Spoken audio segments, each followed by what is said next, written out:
Respected parents, dear students, सभी को मेरा नमस्कार। Now let's continue our topic force and laws of motion physics in science. But before starting my topic, students, I have a request to all of you. Please do your work regularly and properly, and after completing the work send it to me for checking. आप अपना work बेटा proper करिए, regular करिए. Work करने के बाद आप अपना वर्क चेक करवाइए and watch the videos and understand them. जो भी वीडियोस आपको टॉपिक से रिलेटेड दी जा रही हैं उन्हें वॉच करने के साथ साथ उन टॉपिक्स को समझने की कोशिश भी करें बेटे, ठीक है? क्योंकि पता है आपको, अब आप 9th में आ गए. यहाँ आपकी साइंस अब 3 ब्रांचेस में डिस्ट्रीब्यूट हो गई है, physics, chemistry and biology. So understand your topics. आप अपने चैप्टर को अगर समझते हैं तो साइंस से इजी कोई सब्जेक्ट नहीं. अगर आप अपने चैप्टर को बिना समझे क्वेश्चन आंसर्स लर्न करने की कोशिश करते हैं देन साइंस से मुश्किल कोई सब्जेक्ट नहीं. इसलिए बेटा आप अपने हर एक टॉपिक को समझने की कोशिश करो. आप अगर चैप्टर समझ लेते हो तो 90% चैप्टर आपका क्लियर हो जाता है. चैप्टर की एक्सप्लेनेशन पर फोकस करो. So now let's continue. Inertia. In my last lecture we read about inertia. What do you mean by inertia? A natural tendency of an object to resist a change in their state of rest or of uniform motion is called inertia. किसी भी object की वो tendency, अगर object rest में है तो वो continuously rest में ही रहेगा, और अगर कोई ऑब्जेक्ट मोशन में है तो वो कंटिन्यूसली मोशन में ही रहेगा, यूनिफॉर्म स्पीड से मूव करता रहेगा जब तक हम उस पर कोई फोर्स अप्लाई ना कर दें. इस टेंडेंसी को, ऑब्जेक्ट की ये टेंडेंसी इनर्शिया कहलाती है. किसी भी ऑब्जेक्ट की ये टेंडेंसी इनर्शिया कहलाती है and it's depend on the mass of an object. किसी भी ऑब्जेक्ट की इनर्शिया उस ऑब्जेक्ट के मास पर डिपेंड करती है.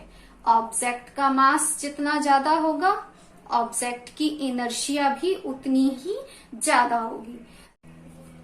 Let's see one example. Suppose that you have a rubber ball and a stone of the same size. आपके पास एक रबर बॉल है, दूसरी उसी साइज का एक आपके पास स्टोन है. Which has more inertia? Of course a stone has more inertia.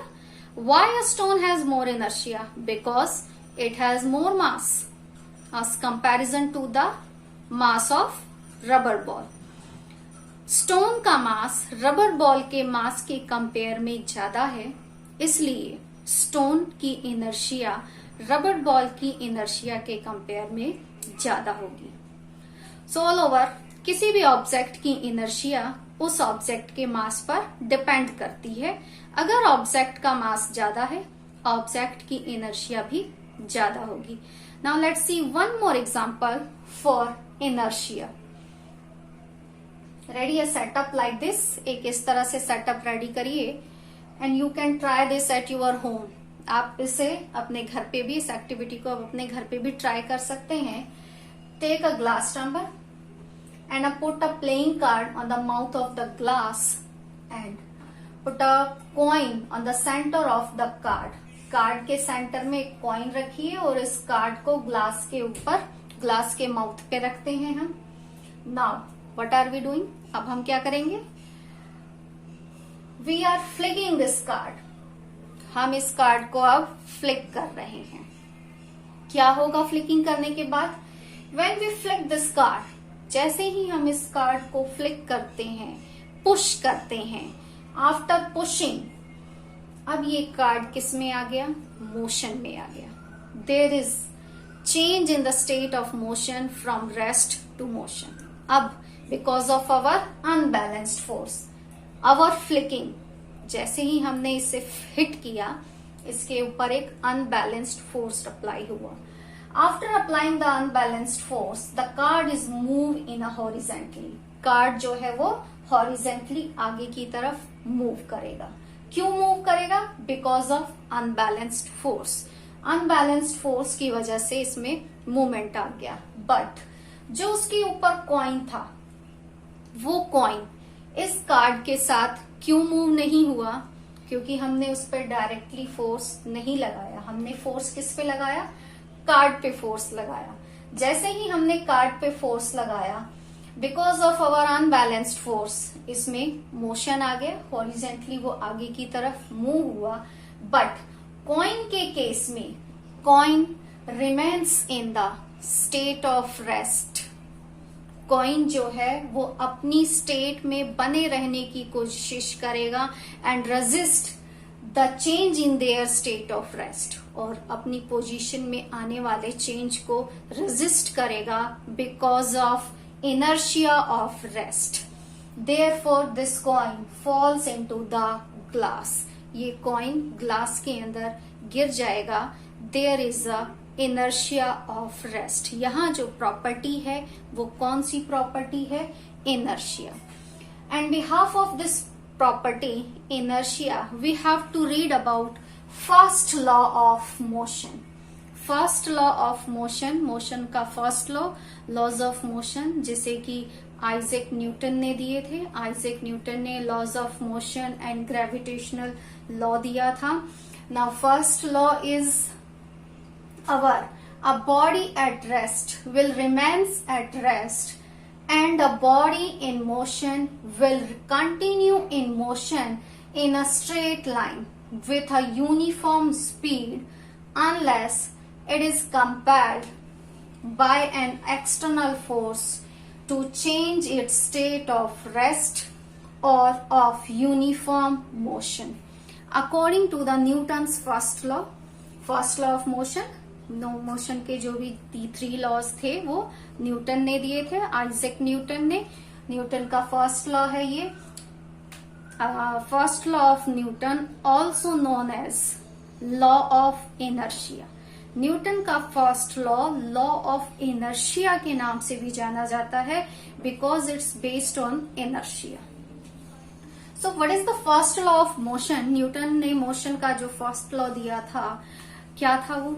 कोई ऑब्जेक्ट अगर रेस्ट में है तो वो कंटिन्यूसली रेस्ट में ही रहेगा। कोई ऑब्जेक्ट अगर मोशन में है तो वो कंटिन्यूसली मोशन में ही रहेगा। यूनिफॉर्मली स्पीड से मूव कर रहा है तो वो एक स्ट्रेट लाइन में यूनिफॉर्म स्पीड से मूव करता रहेगा जब तक कि उस पर कोई एक्सटर्नल अनबैलेंस्ड फोर्स अप्लाई ना किया जाए। That is the first law of Newton. A body at rest will remains at rest. Body अगर रेस्ट में है, कोई ऑब्जेक्ट, बॉडी मीन्स ऑब्जेक्ट, कोई ऑब्जेक्ट अगर रेस्ट में है तो वो कंटिन्यूसली रेस्ट में ही रहेगा। And a body in motion with continue in motion, अगर बॉडी मोशन में है, किस तरह का मोशन है? With a uniform speed. अगर वो एक यूनिफॉर्म स्पीड से स्ट्रेट लाइन में मूव कर रही है तो वो कंटिन्यूसली यूनिफॉर्मली मूव करती रहेगी जब तक उस पर कोई एक्सटर्नल अनबैलेंस्ड फोर्स अप्लाई ना किया जाए। That is the first law of motion, which is also known as law of inertia and first law of Newton. After that, next is our second law of motion. इसके बाद जो second है law of motion. Now let's see the second law of motion. Newton's second law of motion. Newton's second law of motion. What is the Newton's second law of motion? The rate of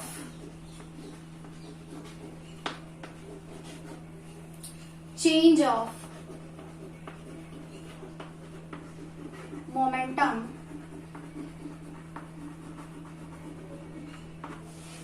is directly proportional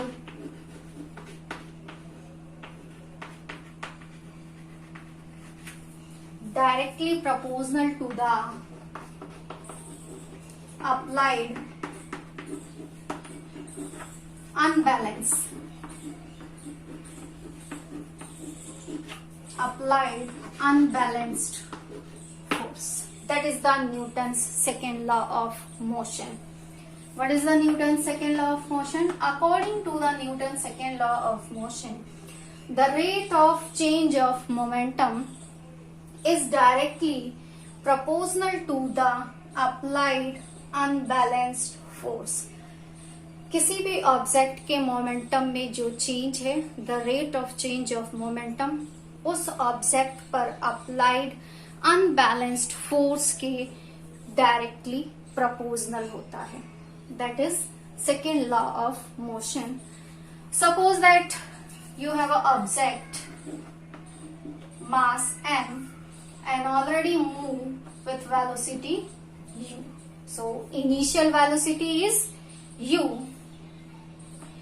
After increasing the velocity will be v and let the time for t. So what is the initial momentum of this object? Initial momentum is P1 and final momentum is P2. And what is the formula of momentum? Momentum का formula क्या है? Momentum equals to mass multiplied by velocity. So what is the initial momentum? P1 equals to mu and final momentum for the final velocity P2 equals to mv. Now the rate of change of momentum, पहले हम देखते हैं change of momentum. What is the change of momentum? Change of momentum means P2 minus P1. That is a change of momentum. ये क्या है? Change of momentum. Momentum को किससे denote करते हैं हम? P से. Momentum denoted by P. So change of momentum equals to P2 minus P1. आगे कंटिन्यू करते हैं. The rate of change of momentum, rate it means divided by time. The rate of change of momentum, change of momentum हो गया आपका P2 minus P1, दोनों ही momentum के बीच का जो भी डिफरेंस है, that is change of momentum. And the rate of means divided by time. तो ये फाइंड हो गया है आपका the rate of change of momentum. Mathematically इसको समझे. Rate of change of momentum, यहां तक का स्टेटमेंट ये रेडी हुआ. P2 minus P1 that is change of momentum. Now rate of change of momentum divided by time, ये statement ready हो गई हमारी. The rate of change of momentum P2 minus P1 upon T, that is directly proportional to the applied unbalanced force. Applied unbalanced force जिसे हम F से denote करते हैं. Force is directly proportional to the rate of change of momentum. This is the second law of motion. According to the second law of motion, ये एक statement ready हो गया हमारा. P1 क्या है? Initial momentum. जब ऑब्जेक्ट की velocity क्या थी? इनिशियल थी, जो उसकी फर्स्ट स्टेज की वेलोसिटी थी. After changing the velocity of an object, velocity हो गई v. Then here is a final momentum. So P1 is a initial momentum, P2 is a final momentum. Momentum का formula है mass multiply by velocity. Mass multiply by velocity. तो initial momentum में हम initial velocity को रखेंगे. अब आ जाते हैं फाइनल मोमेंटम पे. Final momentum is denoted bye P2. P2 here is final velocity is v. Object वही है. अगर ऑब्जेक्ट सेम है तो मास चेंज नहीं होगा. हम m1 m2 नहीं करेंगे क्योंकि ऑब्जेक्ट तो सेम है. सेम ऑब्जेक्ट आगे मूव कर रही है. So P2 equals to mv. अब फाइनल वेलोसिटी क्या है यहाँ पे? v. तो final momentum equals to mv, initial momentum equals to mu। और ये स्टेटमेंट हमारी रेडी हुई according to the second law of motion, the rate of change of momentum, the rate of change of momentum, ये हो गया P2 minus P1, change of momentum, the rate divided by time, ये हो गया आपका the rate.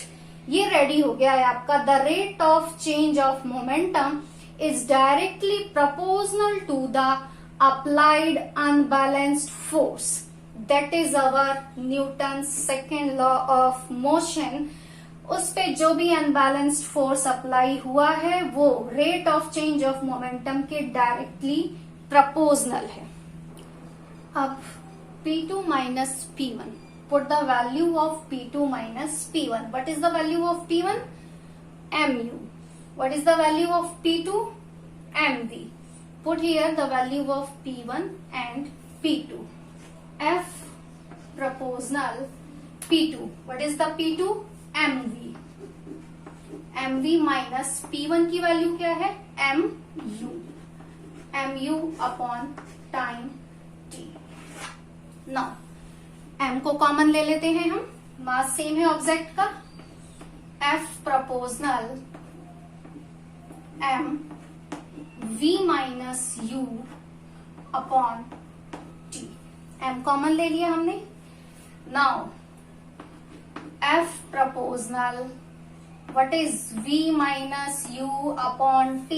What is this v minus u upon t? Students answer देना start कर दो। What is v minus u upon t?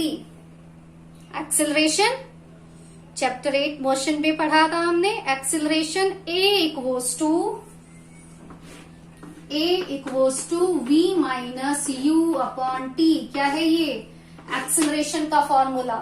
So v minus u upon t, इसकी जगह हम क्या रख सकते हैं? a। Now put a in the place of v minus u upon t, that is the formula of acceleration. So F proportional m multiply by a at the place of v minus u upon t, because v minus u upon t is equals to a, acceleration। Now हम इस proportional का sign remove करेंगे। जब भी हम किसी proportional का sign remove करते हैं वहां एक कांस्टेंट आ जाता है। कांस्टेंट वो वैल्यूज होती हैं जो हमेशा फिक्स होती हैं, according to situation, according to place, उसमें कोई चेंज नहीं आता। उन वैल्यूज को हम कांस्टेंट कहते हैं। So when we remove the sign of this proportionality, जैसे ही हम इस proportional sign को remove करते हैं एक constant आ जाएगा which is k at the place of this proportional। जब भी हम proportional का sign remove करके equals to लगाएंगे वहां एक constant आ जाता है and that is k m a। और अपने एक्सपेरिमेंट में न्यूटन ने ये प्रूफ किया था कि k की वैल्यू 1 होती है। So F equals to k की value 1 multiply by ma। So F equals to ma by the second law of motion. Force का फॉर्मूला प्रूफ हुआ था, ड्राइव हुआ था। F equals to ma। Force is the product of mass and acceleration. By using the Newton's second law of motion, Newton के second law of motion को mathematically drive करके we can find the second law of motion। Newton ने अपने second law को drive करके by the using of second law of motion force का formula calculate किया था which is F equals to ma, where F is force, m is mass and a is acceleration। And according to this statement and according to the second law of motion, the mathematical definition of the force is the product of mass and acceleration। Force is the product of mass and acceleration, and the behalf of Isaac Newton's name, force की SI unit क्या है? What is the SI unit of force? We read about SI unit of force in my first lecture. What is the SI unit of force? The SI unit of force is newton, जो कि किसके नाम के behalf पर है? Isaac Newton के name के behalf पर है, which is denoted by capital N. Now let's see some numericals related to the second law of motion. अब हम second law के बिहाफ पर कुछ numericals देखते हैं. Now let's see one example related to the second law of motion. What force would be needed to produce an acceleration of 4 meter per second square in a ball of mass 6 kg? पहले जो values given है उन्हें mention कर लेते हैं. मास, object का mass given है. क्या है mass? 6 kg. And acceleration is 4 metre per second square. Acceleration a is 4 metre per second square. Acceleration given है. Now we have to find the force. हमें फाइंड क्या करना है? फोर्स. F फाइंड करना है. According to the Newton second law of motion, force का formula क्या है? अभी कैलकुलेट किया था हमने. Force equals to mass multiply by acceleration, where is F equals to ma. That is the formula of force. ये है आपका फॉर्मूला फोर्स का. हमें F फाइंड करना है. We have to find the F. Mass कितना गिवन है question में? 6 kg. बॉल का मास है 6 kg मल्टीप्लाई बाय, वो एक्सिलरेट हो रही है 4 मीटर पर सेकेंड स्क्वायर से. That is acceleration 4 metre per second square. So the force will be 24 kg meter per second square. That is the amount of force. Now let's see one more unit of force. Unit of mass is kg and unit of acceleration is meter per second square. So kg meter per second square is equals to 1 Newton. kg metre per second square 1 newton के equal होता है. That is numerical related to second law of motion.